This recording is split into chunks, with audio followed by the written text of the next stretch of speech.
Bem-vindo ao canal Total Audiolivros. Estudos sobre a histeria de Joseph Breuer e Sigmund Freud. A psicoterapia da histeria, Freud. Parte 3. Em vista do que disse na sessão precedente sobre as dificuldades de minha técnica, que expus extensamente, reuni-as, aliás, a partir dos casos mais graves, as coisas muitas vezes se passam de maneira muito mais conveniente, em vista de tudo isso, portanto, sem dúvida, todos hão de sentir-se inclinados a perguntar se não seria mais vantajoso, em vez de enfrentar todas essas complicações, fazer uso mais enérgico da hipnose ou restringir o emprego do método catártico a pacientes que possam ser colocados em hipnose profunda. Quanto à segunda proposta, eu teria de responder que, nesse caso, o número de pacientes apropriados, até onde vai minha habilidade, seria por demais reduzido, e quanto ao primeiro conselho, desconfio de que a imposição forçada da hipnose não nos pouparia de muita resistência. Minhas experiências nesse aspecto, curiosamente, não têm sido numerosas, e não posso, portanto, ir além de uma suspeita. Mas nas situações em que apliquei um tratamento catártico sob hipnose, em vez de concentração, não achei que isso diminuísse o trabalho que eu tinha a executar. Não faz muito tempo, concluí um tratamento dessa espécie, e em seu decorrer fiz com que uma paralisia histérica das pernas desaparecesse.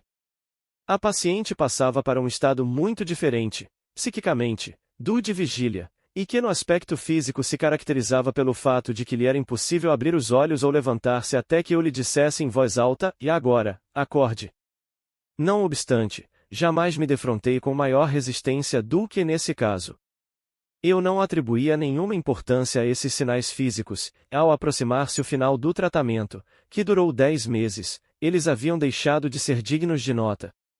Mas, apesar disso, o estado da paciente enquanto trabalhávamos não perdeu nenhuma de suas características psíquicas, a capacidade que possuía de lembrar-se de material inconsciente e sua relação toda especial com a figura do médico.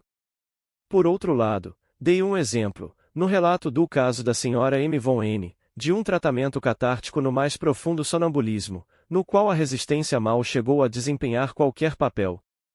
Mas também é verdade que nada ouvi dessa senhora cujo relato pudesse ter exigido qualquer superação especial de objeções, nada que ela não me pudesse ter dito mesmo em estado de vigília, supondo-se que nos conhecêssemos há algum tempo e que ela me tivesse razoavelmente em boa conta. Nunca cheguei às verdadeiras causas de sua doença, que sem dúvida foram idênticas às causas de sua recaída após meu tratamento, pois essa foi minha primeira tentativa com esse método, e na única ocasião em que me aconteceu pedir-lhe uma reminiscência que envolvesse um elemento erótico, achei-a tão relutante e indigna de confiança no que me dizia quanto foram, mais tarde, quaisquer de meus pacientes não sonambúlicos. Já me referi, no relato do caso dessa senhora, à resistência que ela opunha, mesmo durante o sonambulismo, a outras solicitações e sugestões minhas. Tornei-me inteiramente cético quanto ao valor da hipnose na facilitação dos tratamentos catárticos, visto ter vivenciado situações em que, durante o sonambulismo profundo, houve absoluta recalcitrância terapêutica, ao passo que em outros aspectos o paciente era perfeitamente obediente. Relatei casos, de modo resumido, e poderia acrescentar outros. Posso também admitir que essa experiência correspondeu bastante bem ao requisito em que insisto, no sentido de que deve haver uma relação quantitativa entre causa e efeito também no campo psíquico assim como no físico. No que afirmei até agora, a ideia de resistência se impôs no primeiro plano. Demonstrei como, no curso de nosso trabalho terapêutico, fomos levados à visão de que a histeria se origina por meio do recalcamento de uma ideia incompatível, de uma motivação de defesa.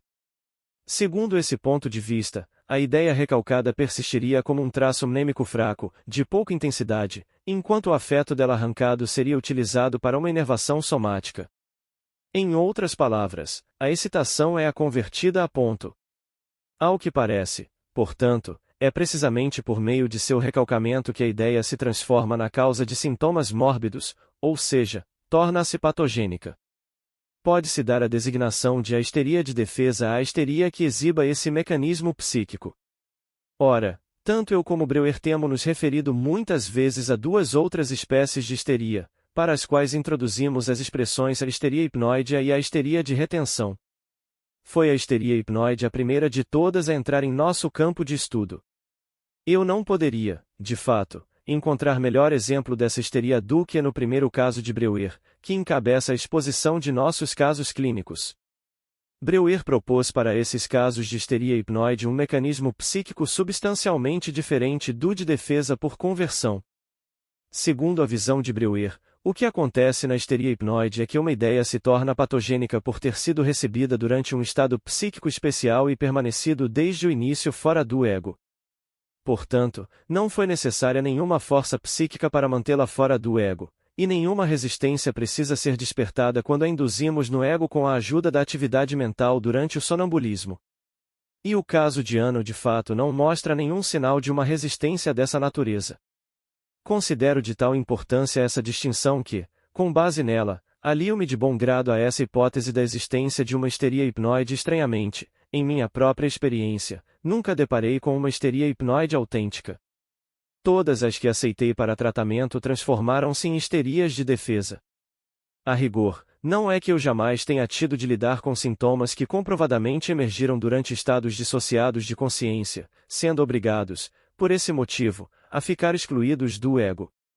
Isso também aconteceu algumas vezes em meus casos, mas pude demonstrar, mais tarde, que o chamado estado hipnoide devia sua separação ao fato de nele haver entrado em vigor um grupo psíquico que antes fora dividido pela defesa. Em suma, é-me impossível reprimir a suspeita de que em algum ponto as raízes da histeria hipnoide e da histeria de defesa se reúnem, e que seu fator primário é a defesa. Mas nada posso dizer a esse respeito. Meu julgamento é, no momento, igualmente incerto quanto à histeria de retenção, na qual se supõe que o trabalho terapêutico também se processe sem resistência. Tive um caso que encarei como uma típica histeria de retenção e exultei com a perspectiva de um êxito fácil e certo. Mas esse êxito não ocorreu, embora o trabalho fosse efetivamente fácil. Suspeito, portanto, embora mais uma vez com todas as ressalvas próprias da ignorância, de que também na base da histeria de retenção também haja um elemento de defesa que tenha forçado todo o processo na direção da histeria. É de se esperar que novas observações logo venham decidir se estou correndo o risco de incidir em parcialidade e erro ao favorecer assim a extensão do conceito de defesa para toda a histeria. Tratei até agora das dificuldades e da técnica do método catártico e gostaria de acrescentar algumas indicações quanto à forma assumida pela análise quando essa técnica é adotada. Para mim, isto é um assunto altamente interessante, mas não posso esperar que desperte interesse semelhante em outros, que ainda não efetuaram uma análise dessa espécie. Estarei, é verdade, referindo-me mais uma vez à técnica, mas desta vez falarei das dificuldades inerentes pelas quais não podemos responsabilizar os pacientes e que, em parte, devem ser as mesmas tanto numa histeria hipnoide ou de retenção quanto nas histerias de defesa que tenho diante dos olhos como modelo. Abordo esta última parte de minha exposição na expectativa de que as características psíquicas a serem nela reveladas possam um dia adquirir certo valor como matéria-prima para a dinâmica da representação. A primeira e mais poderosa impressão causada numa dessas análises é com certeza a de que o material psíquico patogênico aparentemente esquecido, que não se acha à disposição do ego e não desempenha nenhum papel na associação e na memória, não obstante está de algum modo à mão, e em ordem correta e adequada. Trata-se apenas de remover as resistências que barram o caminho para o material. Em outros sentidos esse material é conhecido, da mesma forma como somos capazes de conhecer qualquer coisa, as ligações corretas entre as representações separadas e entre elas e as não patogênicas, que são lembradas com frequência, existem, foram completadas em alguma época e estão armazenadas na memória. O material psíquico patogênico parece constituir o patrimônio de uma inteligência não necessariamente inferior à de um ego normal. A aparência de uma segunda personalidade é muitas vezes apresentada da maneira mais enganosa. Se essa impressão é justificada, ou se, ao pensar nela, estamos atribuindo ao período da doença um arranjo do material psíquico que na verdade foi feito após a recuperação, essas são perguntas que eu preferiria não discutir ainda, e não nestas páginas. De qualquer modo, as observações feitas durante tais análises serão descritas de modo mais claro e convincente se as considerarmos a partir da posição que nos é possível assumir após a recuperação, com a finalidade de examinar o caso como um todo. Em geral, de fato, a situação não é tão simples como a representamos nos casos específicos, por exemplo, quando existe apenas um sintoma surgido de um trauma principal. Não costumamos encontrar um sintoma histérico único, mas muitos deles, em parte independentes uns dos outros e em parte ligados. Não devemos esperar encontrar uma lembrança traumática única e uma ideia patogênica única como seu núcleo. Devemos estar preparados para sucessões de traumas parciais e concatenações de cadeias patogênicas de ideias. A histeria traumática monossintomática é, por assim dizer, um organismo elementar, uma criatura unicelular, em comparação com a estrutura complexa de tais neuroses relativamente graves com que costumamos deparar. O material psíquico nesses casos de histeria apresenta-se como uma estrutura em várias dimensões, estratificada de pelo menos 3 maneiras diferentes. Espero logo poder justificar essa forma pictórica de expressão. Para começar, há um núcleo que consiste em lembranças de eventos ou sequências de ideias em que o fator traumático culminou, ou onde a ideia patogênica encontrou sua manifestação mais pura. Em torno desse núcleo encontramos o que é muitas vezes uma quantidade incrivelmente grande de outro material mnêmico que tem de ser elaborado na análise e que está, como dissemos, arranjado numa ordem tríplice. Em primeiro lugar, há uma inconfundível ordem cronológica linear que vigora em cada tema isolado. Como exemplo disso, apenas citarei o arranjo do material na análise de Anna O. por Breuer. Tomemos o tema do ensurdecimento, do não ouvir. Este se diferenciou de acordo com 7 conjuntos de determinantes, e em cada um desses 7 tópicos foram coletadas em sequência cronológica 10 a mais de 100 lembranças individuais. Foi como se estivéssemos examinando um arquivo que fosse mantido em perfeita ordem. A análise de minha paciente M. von N. continha arquivos semelhantes de lembranças, embora não fossem enumerados e descritos de forma tão completa. Esses arquivos são um traço bastante geral de cada análise, e seu conteúdo sempre emerge numa ordem cronológica tão infalivelmente fidedigna quanto a sucessão dos dias da semana ou dos meses numa pessoa mentalmente normal. Eles dificultam o trabalho da análise pela peculiaridade de que, ao reproduzirem as lembranças, invertem a ordem em que estas se originaram. A experiência mais recente e mais nova do arquivo aparece em primeiro lugar, como uma capa externa, e por último vem a experiência com a qual a sequência de fatos realmente começou. Descrevi esses agrupamentos de lembranças semelhantes, em coleções dispostas em sequências lineares, como um arquivo de documentos, um maço de papéis, etc., como constituindo a temas. Esses temas exibem um segundo tipo de arranjo. Cada um deles está, não sei expressá-lo de outra forma, concentricamente estratificado em torno do núcleo patogênico.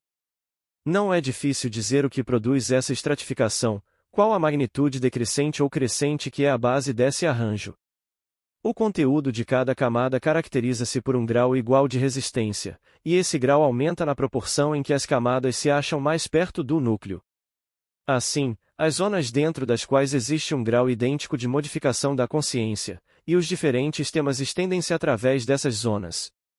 As camadas mais periféricas contêm as lembranças, ou arquivos, as quais, pertencendo a temas diferentes, são recordados com facilidade e sempre estiveram claramente conscientes. Quanto mais nos aprofundamos, mais difícil se torna o reconhecimento das lembranças emergentes, até que, perto do núcleo, esbarramos em lembranças que o paciente renega até mesmo ao reproduzi-las. É essa peculiaridade da estratificação concêntrica do material psíquico patogênico que, como veremos, confere ao decorrer dessas análises seus traços característicos. É preciso mencionar ainda uma terceira espécie de arranjo, a mais importante, porém aquela sobre a qual é menos fácil fazer qualquer afirmação genérica. O que tenho em mente é um arranjo de acordo com o conteúdo do pensamento, a ligação feita por um fio lógico que chega até o núcleo e tende a seguir um caminho irregular e sinuoso, diferente em cada caso. Esse arranjo possui um caráter dinâmico, em contraste com o caráter morfológico das duas estratificações mencionadas acima. Enquanto estas seriam representadas num diagrama espacial por uma linha contínua, curva ou reta, o curso da cadeia lógica teria de ser indicado por uma linha interrompida, que passaria pelos caminhos mais indiretos, indo e vindo da superfície até as camadas mais profundas, e contudo, de modo geral, avançaria da periferia para o núcleo central, tocando em cada ponto de parada intermediário, uma linha semelhante à linha em zigue-zague na solução de um problema do lance do cavalo, que atravessa os quadrados do diagrama no tabuleiro de xadrez. Devo demorar-me um pouco mais neste último símile para enfatizar um ponto em que ele não faz justiça às características do objeto da comparação. A cadeia lógica corresponde não apenas a uma linha retorcida, em zigue-zague, mas antes a um sistema de linhas em ramificação e, mais particularmente, a um sistema convergente. Ele contém pontos nodais em que dois ou mais fios se juntam e, a partir daí, continuam como um só, e em geral diversos fios que se estendem de forma independente, ou não, ligados em vários pontos por vias laterais, desembocam no núcleo. Em outras palavras, é notável a frequência com que um sintoma é determinado de vários modos, é sobredeterminado. Minha tentativa de demonstrar a organização do material psíquico patogênico ficará completa quando eu tiver introduzido mais uma complexidade.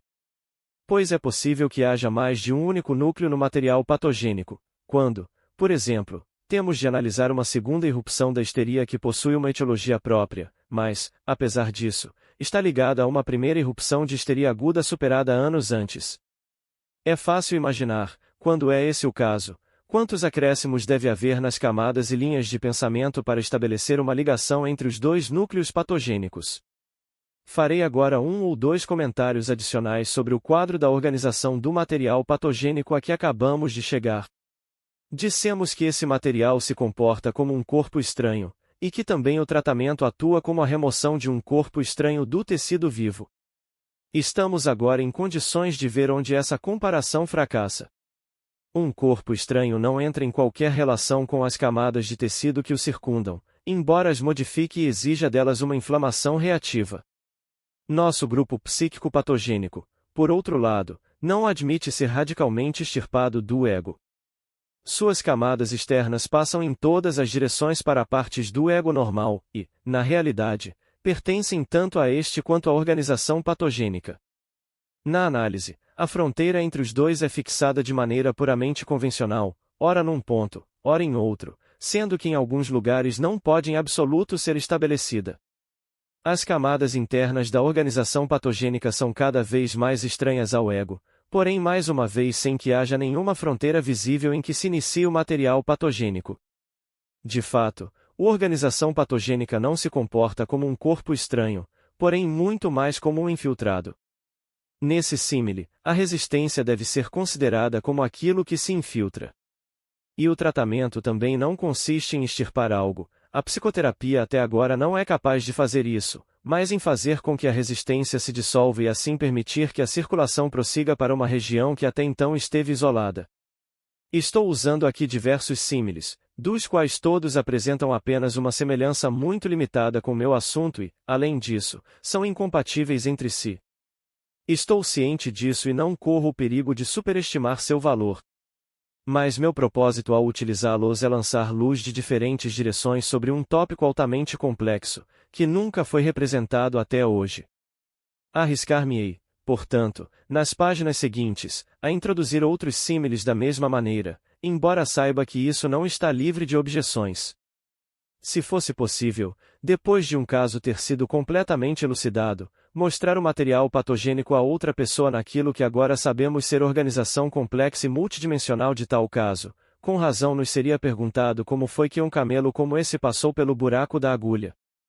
Pois há certa justificativa em falarmos num desfiladeiro da consciência. O termo ganha sentido e vida para um médico que conclua uma análise como essa. Apenas uma única lembrança de cada vez consegue entrar na consciência do ego. O paciente que esteja ocupado em elaborar tal lembrança nada vê daquilo que a está empurrando e se esquece do que já conseguiu entrar. Quando há dificuldades em dominar essa lembrança patogênica isolada, como, por exemplo, quando o paciente não relaxa sua resistência contra ela, quando tem a recalcá-la ou mutilá-la, então o desfiladeiro fica, por assim dizer, bloqueado. O trabalho fica paralisado, nada mais consegue aparecer, e a lembrança isolada que está no processo de atravessar permanece diante do paciente até que ele a tenha absorvido na amplitude de seu ego. Toda a massa especialmente ampliada de material psicogênico é assim impelida através de uma fenda estreita e chega à consciência, por assim dizer, retalhada em pedaços ou tiras. Cabe ao psicoterapeuta voltar a reunir estes últimos na organização que ele presuma ter existido. Qualquer um que sinta atração por novas analogias poderá pensar, a essa altura, num quebra-cabeças chinês. Se tivermos que iniciar uma análise assim, em que tenhamos razões para esperar uma organização do material patogênico como essa, seremos ajudados pelo que nos ensinou a experiência, ou seja, que é inteiramente inútil tentar penetrar direto no núcleo da organização patogênica. Ainda que nós mesmos pudéssemos adivinhá-lo, o paciente não saberia o que fazer com a explicação a ele oferecida e não seria psicologicamente modificado por ela. Não há nada a fazer senão manter-se, a princípio, na periferia da estrutura psíquica. Começamos por fazer com que o paciente nos diga aquilo que sabe e lembra, enquanto, ao mesmo tempo, já vamos direcionando sua atenção e superando suas resistências mais leves pelo uso da técnica da pressão. Sempre que tivermos aberto um novo caminho pressionando-lhe a testa, podemos esperar que ele avance mais um pouco sem nova resistência. Depois de trabalharmos assim por algum tempo, em geral, o paciente começa a cooperar conosco. Muitas reminiscências passam então a lhe ocorrer sem que tenhamos de fazer-lhe perguntas ou fixar-lhe tarefas. O que fizemos foi abrir caminho para uma camada interna dentro da qual o paciente agora dispõe espontaneamente de um material ligado a um grau idêntico de resistência. O melhor é permitir-lhe, por algum tempo, reproduzir esse material sem ser influenciado. É verdade que ele próprio não está em condições de desvendar ligações importantes, mas se pode deixar que elucide o material que está dentro da mesma camada. As coisas que ele traz à tona dessa maneira parecem muitas vezes desconexas, mas fornecem um material que ganhará sentido quando mais tarde se descobrir uma ligação. Nesse ponto, em geral temos de nos prevenir contra duas coisas. Se interferirmos com o paciente em sua reprodução das ideias que nele estão jorrando, poderemos enterrar a coisas que depois terão de ser liberadas com grande dificuldade. Por outro lado, não devemos superestimar a inteligência inconsciente do paciente e deixar a cargo dela a direção de todo o trabalho. Se eu quisesse fornecer um quadro diagramático de nosso modo de operação, diria talvez que nós mesmos empreendemos a abertura das camadas internas, avançando radialmente, enquanto o paciente cuida da extensão periférica do trabalho. Os progressos são conseguidos, como sabemos, pela superação da resistência, na forma já assinalada. Mas antes disso temos, em geral, outra tarefa a executar. Precisamos apoderar-nos de um pedaço do fio lógico, pois é apenas através de sua orientação que podemos ter esperança de penetrar no interior. Não podemos esperar que as comunicações livres feitas pelo paciente, o material proveniente das camadas mais superficiais, facilitem ao analista reconhecer em que pontos o caminho conduz às profundezas ou onde ele irá encontrar os pontos de partida das ligações de ideias que está procurando. Pelo contrário, é precisamente isso que é ocultado com cuidado. O relato feito pelo paciente soa como se fosse completo e autossuficiente. De início, é como se estivéssemos diante de um muro que obstrui toda a perspectiva e nos impede de ter qualquer ideia de haver ou não algo atrás dele e, em caso afirmativo, o que? Mas se examinarmos com visão crítica o relato que o paciente nos fez sem muito esforço ou resistência, nele descobriremos infalivelmente lacunas e imperfeições. Em determinado ponto, a sequência de ideias será visivelmente interrompida e remendada da melhor forma possível pelo paciente, com um recurso de linguagem ou uma explicação inadequada. Noutro ponto depararemos com uma motivação que teria de ser descrita como débil numa pessoa normal. O paciente não reconhece essas deficiências quando sua atenção é chamada para elas. Mas o médico terá razão em procurar atrás dos pontos fracos uma abordagem para o material das camadas mais profundas e em esperar descobrir precisamente ali os fios de ligação que está buscando por meio da técnica da pressão. Por conseguinte, dizemos ao paciente, e você está enganado, o que você está formulando não pode ter nada a ver com o assunto atual. Devemos esperar encontrar aí alguma outra coisa, e isso lhe ocorrerá sob a pressão de minha mão. Pois podemos fazer a um paciente histérico as mesmas exigências de ligação lógica e motivação suficiente na cadeia de ideias, mesmo que se estenda até o inconsciente, que faríamos a um indivíduo normal. Não está dentro das possibilidades de uma neurose relaxar essas relações. Se nos pacientes neuróticos, e particularmente nos histéricos, as cadeias de ideias produzem uma impressão diferente, se neles a relativa intensidade das diferentes ideias se afigura inexplicável apenas por determinantes psicológicos, já descobrimos a razão disso e podemos atribuí-la à existência de motivos inconscientes ocultos. Podemos assim suspeitar da presença de tais motivos secretos sempre que esse tipo de interrupção numa cadeia de ideias se torna evidente, ou quando a força atribuída pelo paciente a seus motivos vai muito além do normal. Ao executarmos esse trabalho, é claro, devemos manter-nos isentos do preconceito teórico de estarmos lidando com os cérebros anormais de A10 generes e A10 equilibres, que estão livres, graças a um estigma, para lançar por terra as leis psicológicas comuns que regem a ligação das ideias, e nos quais uma única ideia fortuita pode tornar-se exageradamente intensa sem nenhum motivo, enquanto outra pode permanecer indestrutível sem nenhuma razão psicológica. A experiência demonstra que o contrário se aplica à histeria. Uma vez que descobramos os motivos ocultos, que muitas vezes permaneceram inconscientes, e os levemos em conta, nada de enigmático ou contrário às normas persiste nas ligações de pensamento histéricos, não mais do que nas normais. Dessa forma, portanto, detectando lacunas na primeira descrição do paciente, lacunas muitas vezes encobertas por falsas ligações, apoderamo-nos de um pedaço do fio lógico na periferia e, a partir desse ponto, desobstruímos mais um caminho pela técnica da pressão. Ao fazê-lo, é muito raro conseguirmos abrir caminho diretamente para o interior através de um único fio. Em geral, ele se rompe a meio caminho, e a pressão falha e não produz nenhum resultado, ou então produz um resultado que não pode ser esclarecido ou levado adiante, apesar de todos os esforços. Logo aprendemos, quando isso acontece, a evitar os erros em que poderíamos incorrer. A expressão facial do paciente deverá determinar se chegamos mesmo ao fim, ou se trata de uma situação que não exige nenhuma elucidação psíquica, ou se o que levou o trabalho a uma paralisação é uma resistência excessiva. Neste último caso, se não pudermos superar de imediato a resistência, poderemos presumir que seguimos o fio até uma camada que, por enquanto, ainda é impenetrável. Abandonamo-lo e tomamos outro fio, que talvez possamos seguir até a mesma distância. Quando tivermos atingido essa camada percorrendo todos os fios e tivermos descoberto os emaranhados em virtude dos quais os fios separados não puderam ser isoladamente seguidos até mais longe, poderemos pensar em atacar de novo a resistência diante de nós. É fácil imaginar até que ponto um trabalho dessa natureza pode tornar-se complexo.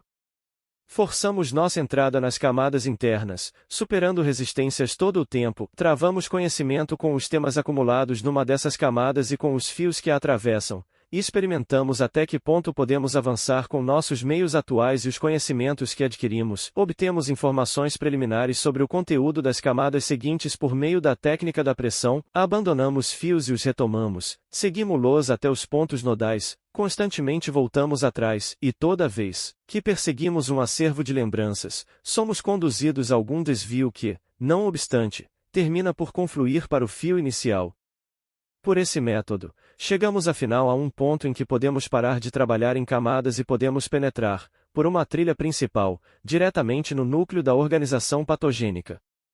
Com isso a luta está vencida, embora ainda não esteja terminada. Devemos retroceder e retomar outros fios e esgotar o material. Mas agora o paciente nos ajuda vigorosamente. A maior parte de sua resistência foi quebrada. Nessas etapas finais do trabalho convém que possamos adivinhar o modo como as coisas se interligam e dizê-lo ao paciente antes que o desvendemos. Se tivermos adivinhado certo, o curso da análise será acelerado, mas até mesmo uma hipótese errada nos ajuda a prosseguir, compelindo o paciente a tomar partido e induzindo-o a negativas enérgicas que traem seu indubitável conhecimento. Disso aprendemos com admiração que não estamos em condições de impor nada ao paciente sobre as coisas que ele aparentemente ignora, nem de influenciar os produtos da análise pela provocação de expectativas. Nenhuma só vez consegui, ao prever algo, alterar ou falsificar a reprodução das lembranças ou a ligação dos acontecimentos, pois se o tivesse feito, isso inevitavelmente teria sido traído no final por alguma contradição no material. Quando algo mostrava ser tal como eu o previra, nunca se deixava de comprovar por um grande número de reminiscências indiscutíveis que eu não fizera nada além de adivinhar certo.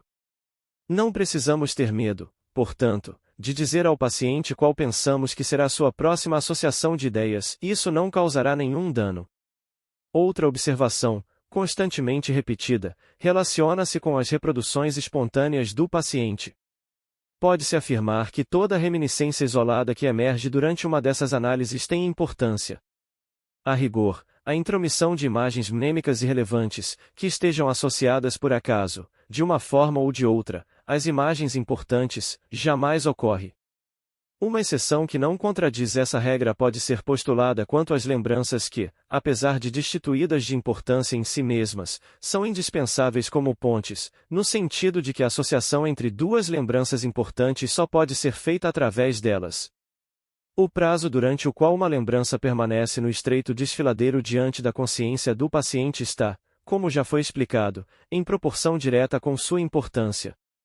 Uma imagem que se recusa a desaparecer é uma imagem que ainda exige consideração, um pensamento que não pode ser afastado é um pensamento que precisa ser mais explorado.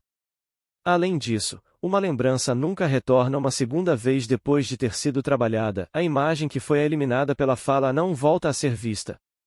Quando, não obstante, isso de fato acontece, podemos presumir com segurança que, na segunda vez, a imagem será acompanhada de um novo grupo de pensamentos, ou a ideia terá novas implicações. Em outras palavras, estes não foram trabalhados por completo. Além disso, é frequente uma imagem ou um pensamento reaparecerem com diferentes graus de intensidade, primeiro como um indício e depois com total clareza. Isso, entretanto, não contradiz o que acabo de afirmar. Entre as tarefas apresentadas pela análise encontra-se a de eliminar os sintomas passíveis de aumentar de intensidade ou retornar e dores, sintomas, como vômitos, causados por estímulos, sensações ou contraturas. Enquanto trabalhamos num desses sintomas, defrontamo-nos com o fenômeno interessante e não indesejável da participação na conversa. O sintoma problemático reaparece, ou aparece com maior intensidade, tão logo alcançamos a região da organização patogênica que contém a etiologia do sintoma, e daí por diante ele acompanha o trabalho com oscilações características, que são instrutivas para o médico. A intensidade do sintoma, tomemos como exemplo o desejo de vomitar, aumenta quanto mais profundamente penetramos numa das lembranças patogênicas pertinentes, atinge seu clímax pouco antes de o paciente enunciar essa lembrança e, depois que ele termina de fazê-lo, diminui de súbito ou até desaparece por completo durante algum tempo. Quando, graças à resistência, o paciente demora muito tempo para dizer algo, a tensão da sensação, do desejo de vomitar, torna-se insuportável e, se não conseguirmos forçá-lo a falar, ele começará mesmo a vomitar. Assim obtemos uma impressão plástica do fato de que o a vomitar toma o lugar de um ato psíquico, nesse exemplo, o ato de proferir, exatamente como sustenta a teoria conversiva da histeria. Essa oscilação de intensidade do sintoma histérico é repetida toda vez que nos aproximamos de uma nova lembrança que é patogênica em relação a ele. O sintoma, poderíamos dizer, está nos planos o tempo todo. Quando somos obrigados a abandonar temporariamente o fio a que está ligado, também esse sintoma recua para a obscuridade, para tornar a emergir num período posterior da análise.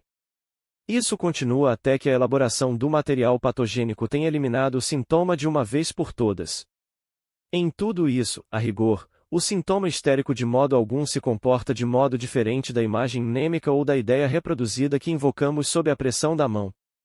Em ambos os casos encontramos a mesma recorrência obsessivamente pertinaz na lembrança do paciente, que tem de ser eliminada.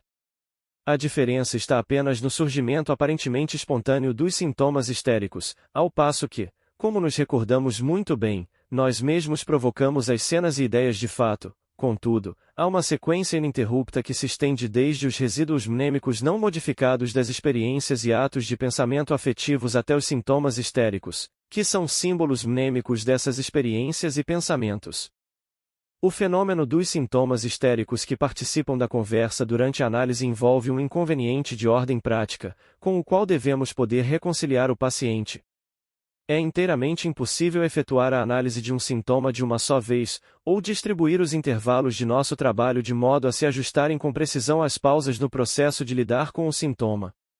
Ao contrário, algumas interrupções que são prescritas de forma imperativa por circunstâncias incidentais no tratamento, tais como o adiantado da hora, muitas vezes ocorrem nos pontos mais inconvenientes, exatamente quando nos podemos estar aproximando de uma decisão ou quando surge um novo tópico.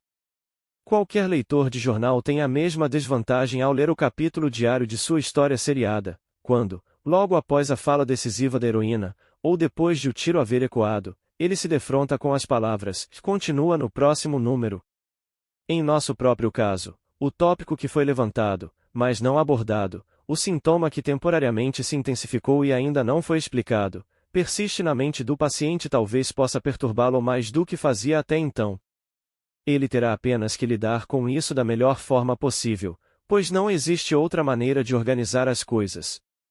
Há pacientes que, no curso de uma análise, simplesmente não conseguem livrar-se de um tópico que tenha sido levantado e ficam obcecados por ele no intervalo entre duas sessões, visto que, por si mesmos, não podem tomar nenhuma providência no sentido de se livrarem dele, sofrem mais, a princípio, do que antes do tratamento. Mas mesmo tais pacientes acabam aprendendo a esperar pelo médico e a deslocar todo o interesse que sentem por se livrarem do material patogênico para os horários das sessões, após as quais começam a se sentir mais livres nos intervalos. O estado geral dos pacientes durante essas análises também merece atenção. Por algum tempo ele não é influenciado pelo tratamento e continua a ser uma expressão dos fatores que atuavam antes. Mas depois surge um momento em que o tratamento se apodera do paciente, capta seu interesse. Daí por diante, seu estado geral se torna cada vez mais dependente do desenvolvimento do trabalho.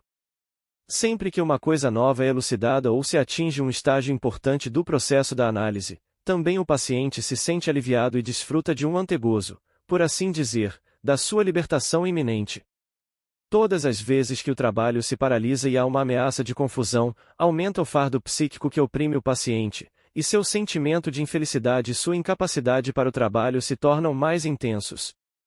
Mas nenhuma dessas coisas dura mais do que um curto período, pois a análise continua, sem se vangloriar pelo fato de num dado momento o paciente sentir-se bem, e prosseguindo independentemente dos períodos de tristeza do paciente. Ficamos satisfeitos, em geral, quando substituímos as oscilações espontâneas de seu estado por oscilações que nós mesmos provocamos e que compreendemos, da mesma forma que ficamos satisfeitos ao ver a sucessão espontânea dos sintomas substituída por uma ordem do dia que corresponde ao estado da análise. De início, o trabalho torna-se mais obscuro e difícil, em geral, quanto mais profundamente penetramos na estrutura psíquica estratificada que descrevi atrás. Porém, uma vez que tenhamos, pelo trabalho, chegado até o núcleo, a luz aparece, e não precisamos temer que o estado geral do paciente fique sujeito a nenhum período grave de depressão. Entretanto, a recompensa de nossos esforços, a cessação dos sintomas, só pode ser esperada depois de termos efetuado a análise completa de cada sintoma individual e, a rigor, já que os sintomas individuais são interligados em numerosos pontos nodais, nem sequer devemos ser estimulados durante o trabalho pelos êxitos parciais. Graças às abundantes ligações causais, toda representação patogênica que ainda não tenha sido eliminada atua como uma motivação para a totalidade dos produtos da neurose, e é apenas com a última palavra da análise que todo o quadro clínico desaparece, tal como ocorre com as lembranças reproduzidas de forma individual. Quando uma lembrança patogênica ou uma ligação patogênica antes retirada da consciência do ego é revelada pelo trabalho da análise e introduzida no ego, verificamos que a personalidade psíquica assim enriquecida tem várias maneiras de expressar-se quanto ao que adquiriu. É particularmente frequente, depois de havermos imposto com esforço algum conhecimento ao paciente, ouvi-lo declarar: "Eu sempre soube disso, poderia ter-lhe dito antes." Os que são dotados de certo grau de discernimento reconhecem, mais tarde, que essa é uma forma de enganarem a si mesmos e se culpam por serem ingratos. Afora isso, a atitude adotada pelo ego quanto à sua nova aquisição costuma depender da camada de análise da qual se origina essa aquisição. As coisas que pertencem às camadas externas são reconhecidas sem dificuldades, haviam, de fato, permanecido sempre em poder do ego, e a única novidade para o ego é a ligação delas com as camadas mais profundas do material patológico. As coisas que são trazidas à luz dessas camadas mais profundas também são reconhecidas e admitidas, porém muitas vezes só depois de consideráveis hesitações e dúvidas. As imagens mnêmicas visuais são, naturalmente, mais difíceis de ser renegadas do que os traços mnêmicos de simples cadeias de pensamentos. Não é raro o paciente começar por dizer: "É possível que eu tenha pensado nisso, mas não consigo me lembrar." E não é senão depois de ter se familiarizado com a hipótese há algum tempo que ele vem a reconhecê-la também, ele se recorda, e confirma também esse fato por vínculos secundários, de que realmente, certa vez, a ideia lhe ocorreu. Durante a análise, porém, adoto como norma reservar minha avaliação da reminiscência que surge independente do reconhecimento da mesma pelo paciente. Jamais me cansei de repetir que somos forçados a aceitar tudo o que nossa técnica traz à luz. Se houver algo nela que não seja autêntico ou correto, mais tarde o contexto nos dirá para rejeitá-lo. Mas, posso dizer de passagem que raramente tive ocasião de renegar, mais tarde, uma reminiscência aceita de modo provisório. Tudo o que emergiu, a despeito da mais enganosa aparência de ser contradição gritante, acabou por revelar-se correto. As representações que se originam das camadas mais profundas e que formam o núcleo da organização patogênica são também aquelas que são reconhecidas com extrema dificuldade como lembranças pelo paciente. Mesmo quando tudo termina e os pacientes são dominados pela força da lógica e convencidos pelo efeito terapêutico que acompanha o surgimento precisamente dessas representações, quando, digo eu, os próprios pacientes aceitam o fato de terem pensado isso ou aquilo, muitas vezes acrescentam, mas eu não consigo me lembrar de ter pensado isso. É fácil chegar a um acordo com eles dizendo-lhes que os pensamentos estavam inconscientes. Mas como enquadrar esse estado de coisas em nossas próprias concepções psicológicas? Devemos desprezar essa negação de reconhecimento por parte dos pacientes, quando, agora que o trabalho terminou, não existe mais nenhum motivo para que eles ajam dessa forma. Ou devemos supor que estamos de fato lidando com pensamentos que nunca ocorreram, que meramente tiveram uma possibilidade de existir, de modo que o tratamento consistiria na realização de um ato psíquico que não se verificou na época? É claro que é impossível dizer qualquer coisa a esse respeito, isto é, sobre o estado em que se encontrava o material patogênico antes da análise, até que tenhamos chegado a uma elucidação completa de nossas concepções psicológicas básicas, em especial quanto à natureza da consciência. Resta, penso eu, como elemento digno de séria consideração, o fato de que em nossas análises podemos seguir uma cadeia de pensamentos desde o consciente até o inconsciente, isto é, até algo que de modo algum é reconhecido como uma lembrança, de que podemos mais uma vez acompanhá-la por certa distância através da consciência, e de que podemos vê-la terminar de novo no inconsciente, sem que essa alternância de revelação psíquica cause qualquer modificação na própria cadeia de pensamentos, em sua coerência lógica e na interligação entre suas várias partes. Uma vez que essa cadeia de pensamentos se colocasse diante de mim como um todo, eu não seria capaz de adivinhar qual de suas partes seria reconhecida pelo paciente como lembrança e qual não o seria. Vejo apenas, por assim dizer, os cumes da cadeia de pensamentos mergulhando no inconsciente, o inverso do que foi afirmado quanto a nossos processos psíquicos normais. Por fim, tenho de examinar mais outro tópico, que desempenha um papel indesejavelmente grande na condução de análises catárticas como essas. Já admiti a possibilidade de a técnica de pressão falhar, de não suscitar nenhuma reminiscência, apesar de toda a garantia e insistência. Quando isso acontece, disse eu, há duas possibilidades, ou, no ponto que estamos investigando, não há mesmo nada mais a ser encontrado. E isso é algo que podemos reconhecer pela completa serenidade da expressão facial do paciente, ou esbarramos numa resistência que só poderá ser superada mais tarde. Estamos diante de uma nova camada em que ainda não podemos penetrar, e isso, mais uma vez, é algo que podemos inferir da expressão facial do paciente, que se acha tensa e dá mostras de esforço mental. Mas existe ainda uma terceira possibilidade que da mesma forma testemunha a presença de obstáculo, porém um obstáculo externo, e não inerente ao material. Isso acontece quando a relação entre o paciente e o médico é perturbada e constitui o pior obstáculo com que podemos deparar. No entanto, podemos esperar encontrá-lo em qualquer análise relativamente séria. Já indiquei o importante papel desempenhado pela figura do médico na criação de motivos para derrotar a força psíquica da resistência. Não são poucos os casos, especialmente com as mulheres e quando se trata de elucidar cadeias de pensamento eróticas, em que a cooperação do paciente se torna um sacrifício pessoal, que deve ser compensado por algum substituto do amor. O empenho do médico e sua cordialidade têm que bastar na condição desse substituto. Ora, quando essa relação entre a paciente e o médico é perturbada, a cooperação da primeira também falha. Quando o médico tenta investigar a representação patogênica seguinte, o paciente é retido pela interposição da consciência das queixas que nele se acumulam contra o médico. Em minha experiência, esse obstáculo surge em 3 casos principais. 1. Quando há uma desavença pessoal, quando, por exemplo, a paciente acha que foi negligenciada, muito pouco apreciada ou insultada, ou quando houve comentários desfavoráveis sobre o médico ou sobre o método de tratamento. Esse é o caso menos grave. O obstáculo pode ser superado com facilidade por meio da discussão e da explicação, muito embora a sensibilidade e a desconfiança dos pacientes histéricos possam às vezes atingir dimensões surpreendentes. 2. Quando a paciente é tomada pelo pavor de ficar por demais acostumada com o médico em termos pessoais, de perder sua independência em relação a ele, e até, quem sabe, de tornar-se sexualmente dependente dele. Esse é um caso mais importante, pois seus determinantes são menos individuais. A causa desse obstáculo reside na especial solicitude que é inerente ao tratamento. A paciente tem então um novo motivo para a resistência, que se manifesta não só em relação a alguma reminiscência específica, mas a qualquer tentativa de tratamento. É muito comum a paciente se queixar de dor de cabeça ao iniciarmos a técnica da pressão, pois em geral seu novo motivo para a resistência permanece inconsciente, expressando-se por meio de um novo sintoma histérico. A dor de cabeça indica que ela não gosta de se deixar influenciar. 3. Quando a paciente se assusta ao verificar que está transferindo para a figura do médico as representações aflitivas que emergem do conteúdo da análise. Essa é uma ocorrência frequente, a rigor, usual em algumas análises. A transferência para o médico se dá por meio de uma falsa ligação.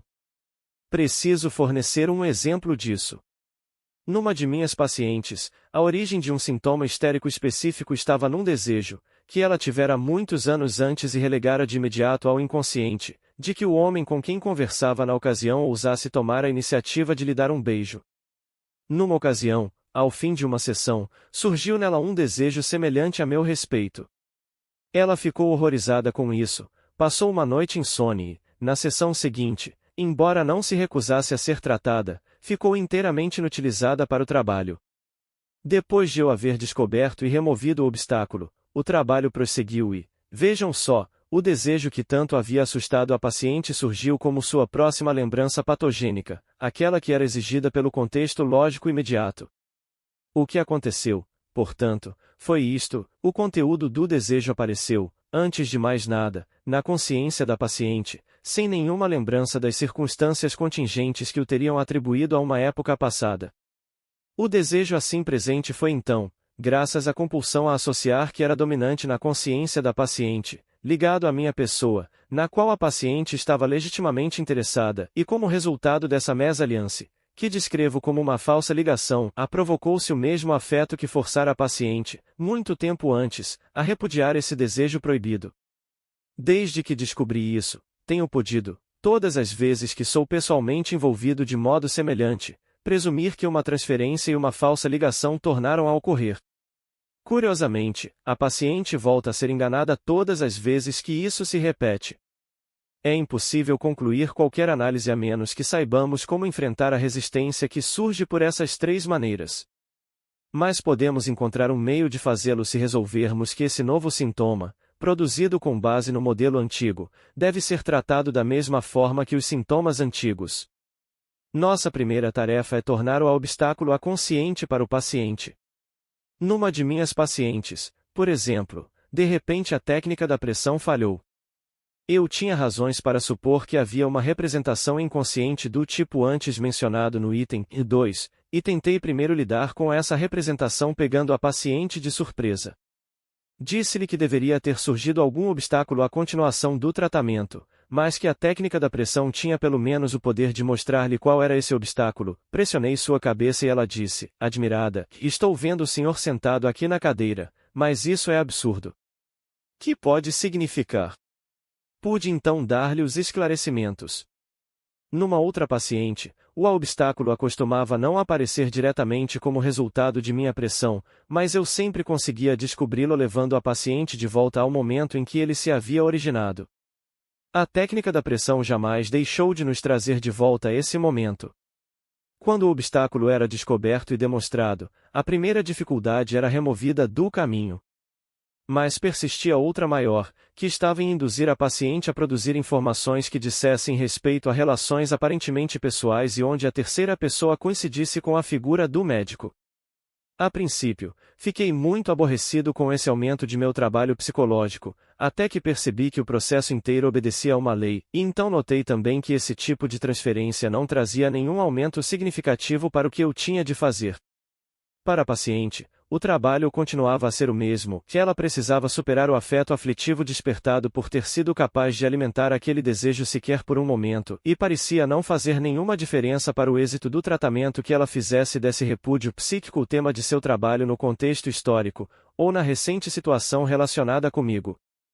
Aos poucos, também os pacientes aprenderam a compreender que nessas transferências para a figura do médico tratava-se de uma compulsão e de uma ilusão que se dissipavam com a conclusão da análise.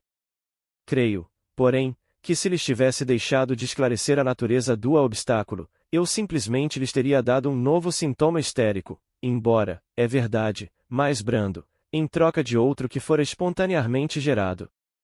Já forneci indicações suficientes, penso eu, da maneira pela qual essas análises foram efetuadas e das observações que fiz no decorrer das mesmas. O que disse talvez faça com que algumas coisas pareçam mais complicadas do que são. Muitos problemas se solucionam quando nos descobrimos empenhados nesse trabalho. Não enumerei as dificuldades do trabalho para criar a impressão de que, em vista das exigências que a análise catártica impõe tanto ao médico como ao paciente, só vale a pena empreendê-la em casos extremamente raros. Permito que minhas atividades médicas sejam regidas pela suposição contrária, embora eu não possa, é verdade, formular as indicações mais definidas para a aplicação do método terapêutico descrito nestas páginas sem entrar num exame do ponto mais importante e abrangente do tratamento das neuroses em geral. Em minha própria mente, tenho muitas vezes comparado a psicoterapia catártica com a intervenção cirúrgica.